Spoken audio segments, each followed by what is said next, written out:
नमस्कार मंडळी, तर मी आज बनवले होते ज्वारीच्या पिठाचे धिरडे एकदम साध्या सोप्या पद्धतीने। त्याच्यासाठी मी इथे हिरवी मिरची, लसूण, जिरा आणि कोथिंबीर घेतले आहे आणि 1 वाटी मी इथे ज्वारीचं पीठ घेतलं आहे आणि अर्धी वाटी इथे रवा घेतला आहे। तर मिक्सरमध्ये हिरवी मिरची, लसूण, जिरं वाटून मीठ आणि थोडं पाणी टाकून पेस्ट करून घ्यायची। त्यानंतर आपण जे ज्वारीचं पीठ घेतलं होतं ती मी एक कढईत टाकलं आणि रवा टाकला, त्याच्यामध्ये पेस्ट टाकली आणि आपण 1 वाटी ज्वारीचं पीठ वापरणार होतो, तर इथे 2 वाट्या इथं मी पाणी वापरणार आहे।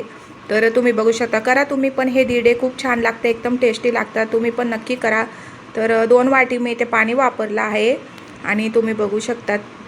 नंतर थोडीशी हळद टाकायची त्याच्यामध्ये आणि पातळ करायचं, खूप पातळ नाही करायचं, थोडं मीडियमच ठेवायचं।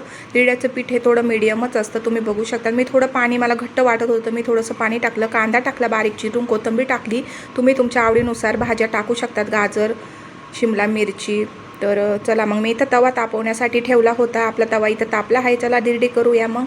तर बघू शकता तुम्ही, मी इथे तेल टाकून छान इथं बॅटर असं टाकून द्यायचं आणि तुम्ही बघू शकता छान असं उलटतीने मी असं चारी बाजूनी फिरून घ्यायचं आणि तुम्ही बघू शकता एकदम चिटकलं नाही, खूप छान झालं धिरडा आणि जाळी आली, कारण आपण त्याच्यामध्ये रवा वापरला होता। तर तुम्ही बघू शकता, तुम्ही वरून तेल तूप काही पण लावू शकतात, करा तुम्ही पण असे धिरडे, खूप छान लागतात, एकदम टेस्टी खायला, लहान मुलांच्या टिफिनसाठी किंवा सकाळी नाश्त्याला काहीच नसतं तर तुम्ही असे धिरडे करू शकतात, तुम्ही बघू शकतात। तर चला मग एकदम साध्या सोप्या पद्धतीने बनवले आहे, तर तुम्ही पण नक्की करून बघा। आजच्या ब्लॉगमध्ये एवढंच होतं, चॅनलला सबस्क्राईब, लाईक, शेअर करायला विसरू नका। भेटू उद्या, बाय बाय सगळ्यांना।